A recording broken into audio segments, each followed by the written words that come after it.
Après le Maroc, la France, le Canada, le Liban, le Niger et Madagascar, c'est donc au tour de la Côte d'Ivoire d'accueillir les Jeux de la francophonie jusqu'au 30 juillet prochain. Depuis 1989, il s'agit de l'événement phare qui regroupe des jeunes francophones, athlètes et artistes du monde entier. Belle occasion pour nous ce soir donc de parler de l'avenir de la langue française qui, n'oublions pas, est aussi celle des Jeux Olympiques. Avec nous pour en parler, Laure Poletti, merci d'être avec nous. Vous êtes la co-auteure du livre Le Monde et Le Monde parlera français avec Roger Pignon qui est à vos côtés. Merci d'être avec nous. Également, la maison d'édition, avant que j'oublie, elle est là. Elle n'est pas clairement affichée. Édition, vous allez peut-être me le dire. C'est de l'auto-édition. Eh ben, c'est de l'auto-édition. Nous sommes voilà. les éditeurs. Eh bien voilà, on a la question, la réponse à la question, voilà qui est dit, des auto-éditeurs. Avec nous également ce soir, quelqu'un que l'on a déjà entendu pour parler de la francophonie. Il s'agit de Mathieu Varnier. Merci d'être avec nous. Vous êtes le secrétaire général de Courriel, le collectif unitaire républicain pour la résistance, l'initiative et l'émancipation linguistique. Marie-Laure Poletti, on commence avec vous. Vous esquissez des stratégies afin de promouvoir la langue de Molière et d'Aimé Césaire dans votre ouvrage. Alors peut-être d'abord un constat, on entend souvent que le français est en déclin par rapport à l'anglais notamment. Vrai ou faux ? Faux. Non, ça dépend en fait des régions du monde. Ouais. Le français est plutôt en progression dans l'ensemble du monde, sauf sur le continent américain et en Europe. Mais c'est en Europe que c'est le plus sensible. Dans les systèmes scolaires, on a presque 8% de baisse de l'enseignement du français dans les pays européens. Sinon, dans le reste du monde, c'est ou stable ou en expansion. Roger Pignon, sur cette question, difficile parfois de démêler le vrai du faux. La langue française, comment se porte-t-elle ? Écoutez, elle se porte plutôt mieux que ce que croient généralement les Français. Ouais. C'est vraiment une langue internationale. Elle est parlée majoritairement hors de France aujourd'hui. C'est une langue qui ne nous appartient plus. Notamment d'ailleurs en République démocratique du Congo. C'est le premier pays au monde. Absolument. Et donc, non, c'est une langue en expansion, mais peut-être moins que ce que certains hommes politiques avancent.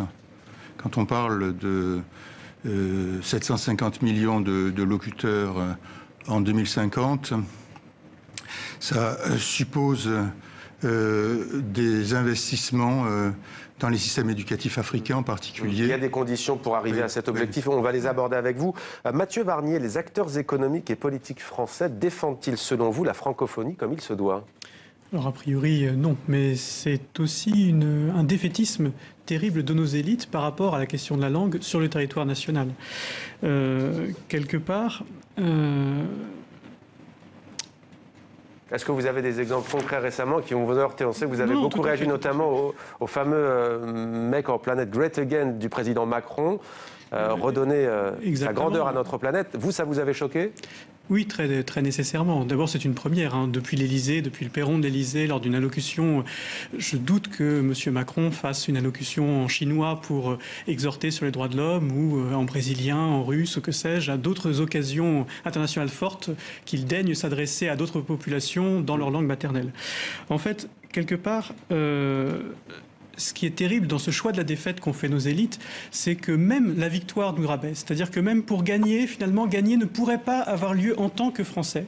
Et donc, pour gagner, ça devrait donner lieu à des renoncements, des concessions au modèle dominant.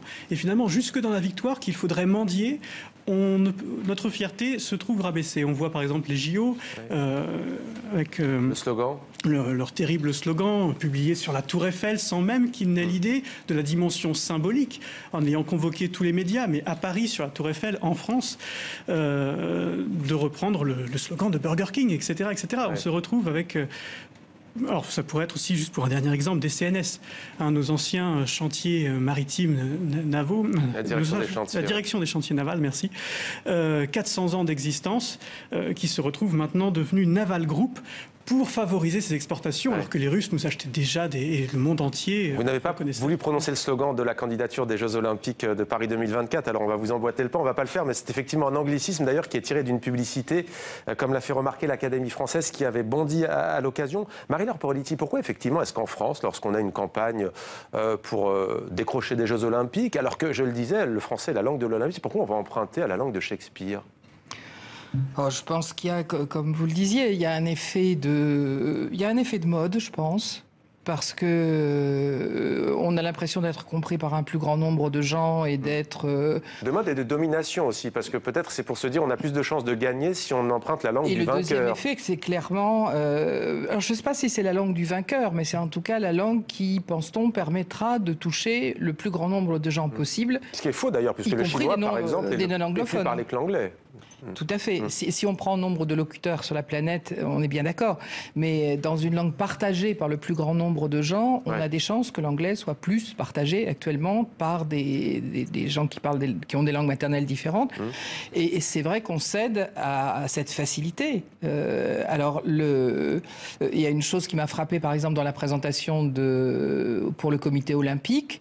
Alors là, Emmanuel Macron a fait l'effort de faire la première partie de son discours en français et ensuite de s'excuser de passer à l'anglais. Donc on avait déjà une petite concession aux Français, mais tout le reste s'est déroulé entièrement en anglais, c'est clair.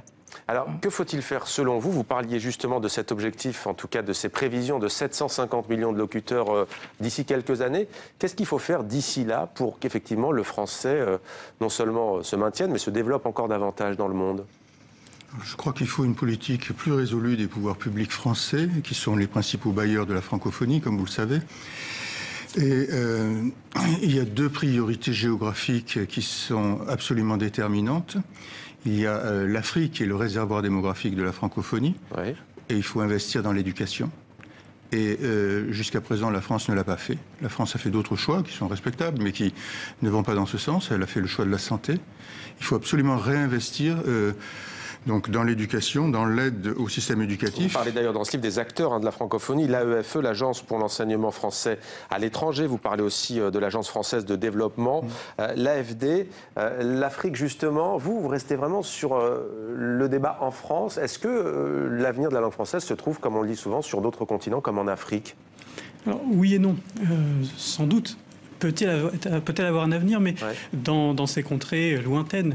Par contre, quelque part, tout ça importera lorsque nous aurons perdu son usage. Et ce qui est intéressant dans les propositions que vous mettiez en avant, c'est qu'elles nécessitent néanmoins un pays qui les porte, avec une volonté politique forte, et que cette volonté politique, actuellement, on le voit, s'étiole. On a beaucoup de discours et très très peu d'actions. Et les discours sont en général une forme même de paravent pour l'action. Et pendant. C'est mieux en Belgique, au Québec et en Suisse, à votre avis? Alors, je pense que vos deux autres invités seront beaucoup plus pertinents sur cet aspect-là. Mais... Je pense qu'en termes d'énergie, en quelque sorte, c'est sans doute plus fort dans les pays qui sont naturellement plurilingues, multilingues. Il est évident qu'en Belgique, en Suisse, au Québec, le français est à défendre. Le fait d'être enclavé peut-être aussi, comme le Québec. Par rapport à d'autres langues. Donc il est évident qu'ils vont être plus offensifs sur ce terrain-là. En France, comme les Français ne se perçoivent pas comme des francophones, il n'y a pas de véritable volonté de porter la langue vers l'international. La géopolitique n'est jamais bien loin quand on parle de langue. Il est question, on l'a dit, de pouvoir, de domination. Est-ce que le déclin annoncé des États-Unis dans le monde peut favoriser l'essor de la langue française? Je pense en tout cas qu'il faut s'en servir. Si je ne peux pas prédire l'avenir, pas plus que je ne peux prédire le fait que le Brexit, s'il se réalise, boutera l'anglais hors de l'Union européenne, il est clair qu'il y a des contextes dans lesquels il faut se servir des atouts qu'on peut avoir.